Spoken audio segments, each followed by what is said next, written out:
Pinnacle Peak Recovery presents Facing Addiction Podcast. We have a whole generation that we've lost to fentanyl. Just last year, 100,000 people. You know, even though I didn't want to believe that it was happening or to respond in healthier ways so that we could give them the best chance that we could.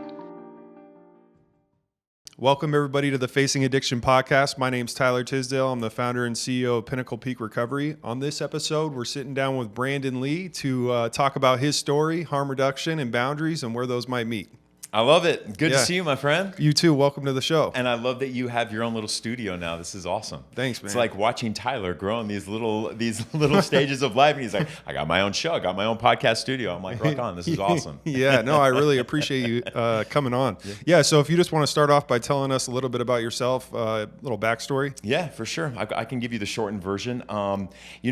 I speak around the country and I talk about behavioral health and mental health because I think it's super important with somebody, that had some of the career success that I did as a main anchor for CBS News, especially the last decade with CBS 5 and 3 TV here in Arizona specifically. I think it's important that people like myself stand up and speak out.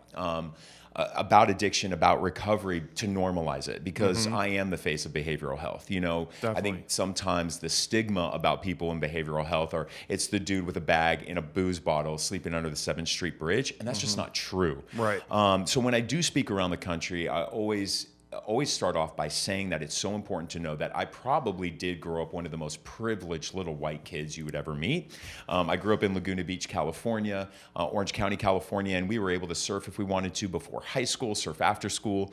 I never had to worry about food on the table, never had to worry about a roof over my head, and my parents did send me to the best Catholic schools around. If your followers are NFL fans, Carson Palmer, former quarterback for the Arizona Cardinals, was one of my best friends in high school. So we went to Santa Margarita, class of 98, and I got to play soccer in Europe. So from the outside looking in, I truly had the perfect life. But what we all know is that addiction does not discriminate. I always say that's still very surface level because more importantly than that, trauma does not discriminate. And all the money in the world, growing up in Laguna Beach, going to the best high schools around, it did not protect me, right, from being repeatedly molested as a child from about the ages of 7 to 10. One by my next door neighbor, my youth soccer coach, and my piano teacher, who truly had unfettered access to me every Friday afternoon. Children are often abused by those who are closest to the family because they have unfettered access to them, and I was left alone with these people. That being said, at the time, my mom was actually very abusive as well, physically and emotionally. I understand now where that came from, so I have a better understanding and more empathy toward her than I did, years ago. That being said, it's no wonder why I began selling my body and became really a sex worker in Laguna Beach at the age of 15. Wow. And became a cocaine addict at age 15. But I went into survival mode. A lot of us who suffer early childhood trauma, we have to go into survival mode because that's the only way we can live. We can't fight back as children. So survival mode for me looked like this. I would put a smile on my face. I would act like the happiest little kid, and I was an overachiever, both academically and athletically. And so I ended up getting into NYU, and unfortunately, was living near Wall Street on 9/11 and was on the subway to work that morning when I worked at NBC News, and we were stuck underground when those buildings were hit. I don't like to go into too much detail about that day, but what I will say is that the things that I saw and experienced on that day in 9/11 in Lower Manhattan are things that nobody should ever see or experience. And I went into survival mode again. I didn't even consider that day to be a traumatic life experience for me. I was so good at going into survival mode. I said, yo, B, you're alive. People are dead. People lost loved ones. They have every reason to mourn. You don't. Just push all that down and carry on, and I did. It's also when my drug using kind of took off, and so I'll take you to the very end. I was very high functioning. I was a news anchor in Los Angeles, California at a station called KTLA 5, and 5 minutes after the news would get done, meth and GHB, those were my two really big drugs of choice. And I'd be in the parking lot of the Bronson studio lots in Hollywood, California, just getting off the air and getting high. And I used to go to the slums of Los Angeles to what I call do my dirty work. And I overdosed like a lot of drug addicts do. We take too much of a drug and we overdose. And my overdose looked like this. I apparently collapsed to the ground behind like a dumpster in an alleyway in a seedy area of Los Angeles. And wow. I don't know who called 911. Somebody did. And I ended up at Hollywood Presbyterian Hospital for about a week in a coma on life support. And it's when the chief neurosurgeon came down, sat at the edge of my bed, of my hospital bed, and he looked at me and he said, "Brandon, you've been out for several days." And he goes, "You have so much bleeding in your brain that you're going to bleed out in the next 48 hours if we do not go in and do brain surgery on you." And I looked at the neurosurgeon and I said, "The fuck you are," and literally unhooked myself from life support, walked right out of the hospital just wearing the robe, and walked down Hollywood Boulevard. And I remember it, Tyler, as if it was yesterday, because I remember I found my truck on Hollywood Boulevard. I got inside of it. I remember sitting there in a robe from the hospital, and I looked at my wristband, you know, the check-in wristband, and like a true zombie, just opened up my center console, got out my meth pipe, and I got high again. It is the last thing I remember. Everything else after that is completely black. And I just remember I woke up about a week later in the same hospital, out of a coma with the same team of doctors around me for the second time in 2 weeks. They had saved my life. And it was the first time I remember being shown a lot of empathy and compassion. This beautiful nurse, 4'8", her nickname was Itty Bitty in the hospital, and she came over to my hospital bedside and she held my hand and she looked at me and said, "Brandon, do you believe in God?" And I looked at her and I said, "No, I do not." And she goes, "That's okay, because my God still believes in you. I have saved your life twice in 2 weeks. I'm going to give you $10 in cash out of my own purse. Make me this promise that you will go to my church on Melrose and Mansfield. They have an AA meeting there every Thursday night. Go to that meeting for me." And I did, and have been sober ever since that day until 2020. And that's when a lot of trauma happened in 2020. News anchor, the election, COVID, got a lot of threats, death threats made against my life, extortion attempts made against me. And that was enough to make me go into fight or flight. And I began violently shaking every night and did not see a way out for me anymore. And so I got high. I got high on meth for 7 hours. It was not a long high. It was 7 hours. The shame of that relapse, because I really did at that time buy into the AA model so much that I truly believed I had to start over at 24 hours. Well, 24 hours for me was sitting in a hospital out of a coma on life support, about to have brain surgery to save my life. I could not go back. I could not do this journey all over again. And so I thought I had lost everything.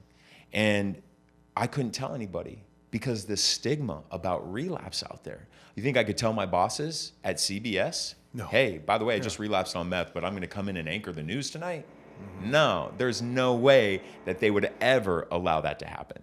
And so I just tell people, the tunnel got so dark. It got so dark, and I did not see a light at the end of it anymore for me. And so that's when I attempted to take my life and end it all in January 2021. It's also the first time where I started to do inner child work, to really heal myself from the trauma that I experienced as a child and have faced in my young adulthood. Because at that time, up until that point, I had only gone to meetings. Like I had really only gone to meetings. And yes, while just going to meetings might be able to keep you from picking up a drug or picking up a substance, sure, but going to meetings will not heal you from the trauma that you experienced, right? And so inner child work finally allowed me to go back and reprocess trauma that I experienced as a child, as a grown adult, to let my inner child, which I have nicknamed Little B, understand, yo, you're safe now. I got you. You don't have to run every time something happens. And so that lessens my triggers, so that when I got those death threats, the extortion attempt, that was just my body's way. The shaking was my body saying, yo, you're out of storage capacity with trauma. Like, we can't store any more of this energy, which was my violent shaking, letting all that shaking out. And so that's when I began getting visions of artwork in April of 2021. And there was a little boy, age 10. He was coming at me in my dreams, and he was chucking a can of paint at my head, and I couldn't go back to bed. And so I told my shaman, I said, listen, this is random, but there's a little boy about the age of 10. Every night at 4 o'clock in the morning, I am waking up. And I said, and he's chucking a can of paint at my head. And my shaman starts to smile, and he goes, I'm going to tell you 2 things that are happening. One, you are becoming so unfrozen from your childhood that your inner child, little B, is just coming out to play. And he goes, and Brandon, I'm going to tell you this. Spirit comes and talks to people at 4 o'clock in the morning. There is a reason why monks in a monastery wake up at 4 a.m. It is the quietest time of day, and that is the time where we can really connect to spirit. And he goes, have you ever been an artist? And I told my shaman, I was like, I don't know, when I first got sober, like a long time ago, my sponsor in recovery told me I needed a hobby to keep my brain busy. He encouraged me to go to the art store, pick up some canvas, pick up some paints, in which I did. And so my shaman goes, well, maybe this is spirit trying to nudge you that it's time to go back to the art store. Now, I'm self-taught. Now, I've never taken an art class in my life. So I did what my shaman said. I went there. July 10th of last summer, so not even a year ago, I woke up that morning, and there were 3 words that were written on my nightstand: studio, gallery, and school. 3 words at last summer meant absolutely nothing to me. And so I put that paper towel in front of my shaman, Toby, and I said, Toby, make sense of this. I woke up, I wrote this in my sleep. And he goes, Brandon, I've actually seen this for you for some time, but I'm not going to rob you of that moment of self-discovery. This is something that you have to figure out on your own. Wow. Do make me 2 promises. 1, that you will continue to do artwork as a way for yourself to heal from the trauma that you have experienced. And number 2, you will save that paper towel. If you do those 2 things, Brandon, I promise you, this too will be revealed to you in very short time. 2 days later, I literally heard a voice in my head, to the point where I suffered a panic attack. So I called my shaman. I said, shaman, I'm hearing voices, and I think I know what I'm supposed to do, but I can't do what they're telling me to do. So he goes, call me. So I did. And he goes, what is spirit trying to do? You're not schizophrenic. What is spirit trying to convince you to do? And I said, spirit's telling me that I need to open up an art healing studio for trauma survivors just like me, so that I can teach them the gift of art in the way that art has helped me process my trauma. And he says, congratulations. Your life's purpose has now been revealed. September 27th of 2021, I anchored the 6:30 newscast. I drove off the studio lot. I was expected back to anchor the 8 o'clock and the 10 o'clock that night, and I never went back. On November 1st, I opened up the doors to Art of Our Soul, and the rest is history. And the reason why I shared that story every time I speak is because a lot of people in recovery will experience a relapse at some point on their journey. It does not have to be part of your story. I understand that, and I get that. I don't want people to have to relapse, but it is a majority of people's stories. And what I want people to never feel is the same weight of shame that I did. That when they relapse, they feel that they have to end it all and start from ground zero. My message to them is no, you don't. You do not lose what you have gained to that point. And I tell everyone in recovery, you pick up where you left off and you continue on. It is the reason why I no longer count my time in recovery. Because my shaman asked me this, Brandon, do you love the life you have today? And I tell him, Toby, I love this life I have for me today. He says, good. Then you need to give thanks to the abuse that you suffered as a child. Because, Brandon, without that trauma, you would not have this life you have today. He goes, Brandon, you love your life today. I say, Toby, I love this life I have for me today. He says, good. Then give thanks to that relapse you experienced in 2020. Because, Brandon, without that experience, you would not have this life you have today. Wow. That's an incredible story. Thank you. Powerful. Thanks. Yeah. So what's been going on at your art studio since? Yeah, it's Art of Our crazy. Soul. Yeah, it's crazy. You were one of the first treatment centers to join. You were one of the very first. I think I had 3 or 4 treatment centers that maybe joined in November. And my shaman asked me, he goes, how many treatment centers do you have like joining your program? And I said, about 3 or 4. He goes, good, stop. Stop reaching out to people. And I looked at my shaman. I was like, yo, man, I'm down. I'm down with all this spiritual gangster shit. But I mean, like, that's terrible business advice. Yeah. And he goes, Brandon, I'm going to tell you something. He goes, you are becoming a healer. And he goes, and I have to tell you this, when you are in the line of work of healing, those who need you, they will find you. You do not have to find them. And Brandon, I can see this for you. They will come. And so I stopped and I trusted in that.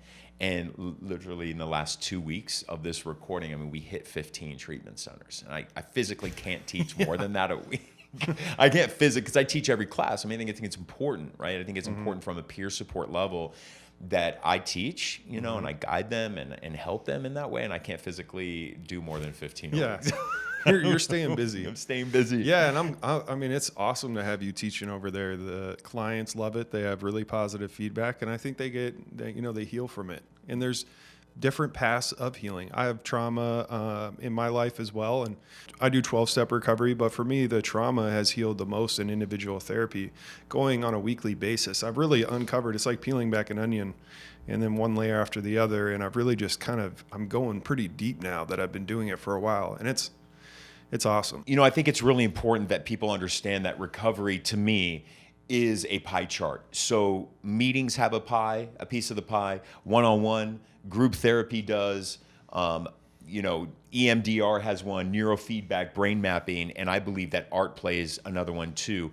More importantly, especially because when we're first getting sober, we feel a sense of shame. Like, listen, nobody's like walking into rehab or a treatment center being like, yeah, I'm so excited on day one to like get sober. No, I mean, they're usually like heads are down, right? They feel like they've disappointed a lot of people, like just the public shame of like, I've got to go into residential treatment, which is why I think it's so important in the role that I play to help just people smile again, right? That you can experience joy, because when we're out there using substances for as long as we typically do, that'll land us into, you know, rehabilitation, that whole side of the brain just goes dormant. Like that dopamine just isn't flowing anymore. Talk to any drug addict who's been out there for a long time. Like, yeah, sure, the first time you use the drugs a few times, man, it's a rock star. Like you're loving life. But at the very end, you're just constantly miserable. As a matter of fact, if you've been using for that long, you probably haven't smiled or laughed, like a belly aching laugh, in a long time. It's awful. So I think it's really important in those first few weeks, in that first month, that we get them to experience joy, to keep them in, to get them to understand that, wait a second, like, okay, I can smile again. Like I haven't smiled in a while. Like I can laugh again. And the crazy thing is that if I see one of your residents on like the 3rd or 4th time, like they're just naturally smiling more. Like all of a sudden they're smiling with their teeth, rather than the first week they're kind of like, you know, awesome. What's up? You know, so so I just think that, you know, recovery in and of itself is a full continuum. It's a huge pie chart, which is why I encourage people. I wish I did. I wish I had gone to treatment at the very beginning to utilize all the different modalities rather than white knuckling it. Yeah, for like 12 years of continuous recovery, but no modalities to help me heal. Like I ended up relapsing from it. So like, I don't care if you got 15 years of recovery, if you've only gone to meetings, really look at yourself and like, have I actually healed from the trauma to prevent that relapse from happening? 100%. Because it's down there with a lot of us. And our therapists put it great. It's trauma could be a paper cut or coming back from Iraq. Like it's really, it's subjective, and it depends on the person. And we can never compare traumas. And we say that all the time. Like what may be traumatic to me may not be traumatic to you. And what was traumatic to you may not be traumatic to me. So never compare programs, and definitely never compare your traumas. And 100%. You used a good analogy with the cuts, right? Is that I always say in my classes, if we do not take this moment in time to heal from the cuts that have made us bleed, we will bleed on others who never hurt us. My mother's intent was to never hurt me nor harm me. I understand that now. She experienced a lot of trauma as a child. She never healed from it. And unfortunately, she bled all over me as a child, as an adult. It was never her intent, though. That is why trauma is passed down generationally. So those whole old sayings that we learn from our parents, don't air your dirty laundry, it's terrible advice. They're saying, don't tell the world that anything is wrong. We want to look perfect. That's terrible advice. All we're doing is suppressing that trauma and suppressing our feelings that need to be expressed. Yeah. And that whole thing that time heals all, no, it does not. Time does not heal old wounds. It just suppresses it further down into our bodies so that we try to forget about it. But we'll easily be triggered by it if we don't heal from it. Definitely. And yeah, treatment is a great foundation and a launch pad for long-term recovery. And even if you're not willing to do an abstinence path, more and more different modalities and resources are out there now, more of a harm reduction path. Let's say you're on fentanyl and you're looking to get off that, but you're not quite ready to stop smoking weed or drinking alcohol because you don't feel like you have a problem there. There's treatment options for that too. And we're actually exploring that for our integrated care clinics, is having more of that harm reduction modality for people who aren't ready, because they need treatment too. And I think the stigma is getting broken down. More people are coming around to safe injection sites and clean needle exchanges. So what's your take on the harm reduction? First off, when I first got sober a long time ago, I was very black and white. Okay, I was very black and white, very into the whole AA model. It was like, it's either all or nothing, right? That has changed. I am absolutely in favor of harm reduction. I truly believe in meeting people where they're at, and I do believe that that's one way for us to help heal that person. If that's our gateway into their life, let's take it and let's use it and let's save their life. So if they are a heroin user or a fentanyl user and they still want to smoke weed, well, okay, listen, I'm all in favor of choosing weed over fentanyl or heroin. So cool, man. If you want to stop using fentanyl and heroin, let us help you in that realm. Fine. If you want to continue to smoke weed, go ahead. Like, we'll worry about that down the road if we ever do. So I'm all in favor of meeting people where they're at, and I have no problem with harm reduction. I'm absolutely in favor of safe injection sites. The reason being is because, in fact, I've done investigative stories. I've done documentaries on safe injection sites, shot in the dark. I've followed them around with cameras, and we did stories about that. And what people need to understand is that if we don't give somebody a clean needle, okay, if we don't give them that, they're still going to they're just going to use a dirty needle. Like, just preventing somebody clean access to the drug supplies they need to do that drug, preventing that isn't going to get them to stop using. They're just going to reuse the same needles that they're going to be doing, and it's going to transfer a lot of HIV and Hep C, and we're going to have more people uninsured in the hospitals, increasing the cost of insurance. So what I try to tell people is they will continue to use. So let's at least keep them alive by supplying them with a clean needle and, a clean cooking plate and, tourniquets, so they're not sharing needles with other people. So I am all in favor of that. I'm also in favor of safe injection sites because they carry Narcan.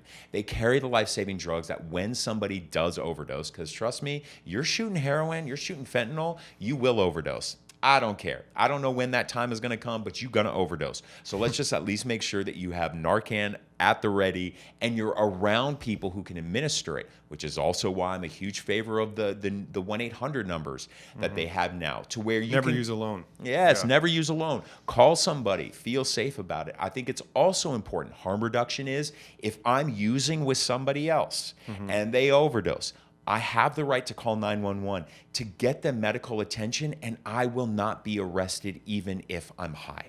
For sure. That is harm reduction. That I am all in favor for. 100%. Yeah, and we've talked about the safe injection sites, and they're great. To date, around the world, overdoses may happen every day, but there's not been one overdose death. So they're definitely saving lives and making a positive impact. And then you're building that relationship to when they are ready to get help. You could bridge that gap, provide them resources, get them in a treatment detox, whatever that looks like. But it gets a little murky now when you move into your home and it's with your parents. And I think it's really up to their comfort. But what's your kind of perspective on that? Like, when it's at the house, like for me, I was stealing from my parents, and I was just causing a muck, kicked out at 17. And for me, I was really experiencing the consequences of addiction. Right. So boundaries versus enabling. And to me, there's a big difference, right? If you allow your children to use fentanyl and use heroin and use those drugs inside of your house, to me, you are enabling them. And the reason why is this: those parents are not experts in administering Narcan. Those parents are likely not administering the exact doses that their child is using. Are the parents up there in their children's bedroom making sure that their child is using a low dose of heroin or a low dose of fentanyl? And the answer to that is likely not. So I am not in favor of those hardcore drugs being used inside of a family's home, because there are statistics out there as well that a majority of those kids will end up overdosing and dying inside of their own family's home. I mean, you are dealing with a level of drugs, okay, that just a little bit can kill you. So we're not talking about parents allowing their child to drink inside of their home, or a parent allowing their child to use marijuana inside of their home, right? We're talking about grade level drugs like fentanyl and heroin. And listen, people can come at me all the time. I'm absolutely in favor of harm reduction. I am absolutely not in favor of a parent allowing their child to use heroin or fentanyl in their house. I have interviewed umpteen people who are husbands, right? They've got a wife at home. The husbands are shooting heroin in their own house. And guess what happens? They end up dying inside of their own family house in the bathroom. So if you go to a safe injection site, guess what's around you? Medical professionals, people who know how to deal with an overdose. Does mom and dad know how to deal with an overdose? A majority of them, likely not. I'm not going to say all of them not, but I'm going to say a majority of them likely not. There's a big difference between a safe injection site and just allowing your child to shoot up heroin or fentanyl inside of their house. And that I'm not in favor of, but I am in favor of harm reduction. Yeah, and so when we when it comes down to boundaries, a lot of boundaries that I've seen that are effective is making the agreement, hey, if you don't stop using, then you got to go to treatment. It's getting people, I'm all in favor of those kind of boundaries, because what we are doing is we're getting people to hit their rock bottom faster. So not allowing them to couch surf. No, you're not surfing on my couch. You're high? Absolutely not. You can go sleep your butt on the streets for all I care right now. It's getting those people, because once the parents kick them out of the house, they're going to go couch surfing to all their friends until their friends are like, dude, get out of my house. Like, you're not doing this anymore. And what we're trying to do is get all those doors closed so that we get them to meet their rock bottom faster, right? So that they're like, I'm out of friends. Like, I'm out of couches to sleep on. Okay, I'm ready now. Like, I'm ready. But there is an argument to be made, and I make this, that enabling your child will actually send them to their grave faster, because you are giving them more chances to abuse that drug for a longer period of time, and one time is going to be too much. So if we begin to use, there's enabling versus helping. Okay, there's enabling versus helping, and everybody who's listening to this cursing at me right now, screaming at me, I encourage you to go online and go enabling versus helping. There's some great examples of that. Some parents are like, no, I pay their phone bill. I pay their phone bill because I want to be able to call them. Well, guess what? You're now paying for their phone bill for them to reach out to their drug dealers. Yeah. And get drugs. And that was my experience. And I told my mom this not too long ago when I sat down with her and did a podcast. Like, I truly believe if it wasn't for that, I wouldn't be where I am today. But with everything, I'm really just interested in diving into different opinions and perspectives on this, because it's like, where do the two meet? Me and you are both very passionate about harm reduction and have similar viewpoints on the boundaries. But where can both of those coexist? Because it seems like the two camps are just on opposite sides of the spectrum. Well, I'm not some free-for-all saying, hey, let people do drugs wherever they want to do, and they're going to do it. So I'm absolutely not in favor of that. Like, at all, full stop, absolutely not. But I am in favor, ready for this, to the shock of some of the people who may be watching right now, I am in favor of ketamine clinics. And I am in favor of using microdosing LSD and microdosing shrooms in order to help people with their PTSD.